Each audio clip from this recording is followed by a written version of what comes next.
అనేక మంది ప్రభుత్వాలు మారిన తర్వాతన ఇదివరకు ఉద్యోగులు జోలికి వెళ్ళేవాళ్ళు కాదు, వీలైతే తమ వాళ్ళని ఒక 10 మందిని చేర్చుకునేవాళ్ళు, కానీ ఉన్న వాళ్ళని పీకేసేవాళ్ళు కాదు. ఇప్పుడు అట్లాంటిది పోయి ఉన్న వాళ్ళని పీకేసి మా వాళ్ళకి ఇవ్వాలన్నటువంటి రూట్లో ఈవెన్ ప్రైవేటు పరిశ్రమలలో వ్యాపారాలలో కూడా మీ వాళ్ళని తీసే నేను పంపించిన వాళ్ళని పెట్టుకో అనేటటువంటి స్టేజీకి వచ్చినటువంటి సిచ్యుయేషన్లో తాజాగా 465 మంది చిరుద్యోగులకి ఉద్యోగాలు పోయినాయి. విశాఖపట్నంలో 431 మంది మలేరియా ఉద్యోగులు, అలాగే డాక్టర్ బిఆర్ అంబేద్కర్ యూనివర్సిటీలో 34 మంది అవుట్సోర్సింగ్ ఉద్యోగులను తీసేశారట.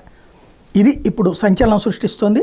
గ్రేటర్ విశాఖపట్నం మున్సిపల్ కార్పొరేషన్తో పాటు king George hospital, Victoria government హాస్పిటల్లో VGHలో పనిచేసిన 431 మంది మలేరియా సిబ్బంది జనవరి 1వ తేదీ నుంచి పనిలోకి రావద్దంటూ జీవీఎంసీ ఆదేశాలు ఇచ్చిందట.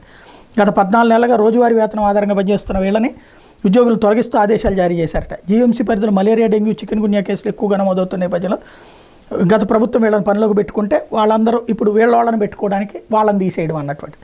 అలా డాక్టర్ బిఆర్ అంబేద్కర్ యూనివర్సిటీలో 34 మంది అవుట్సోర్సింగ్ ఉద్యోగులను కూడా రావద్దని చెప్పారట. VC Rajani, registrar Sujatha appointment కూడా ఇవ్వలేదట వాళ్ళకి.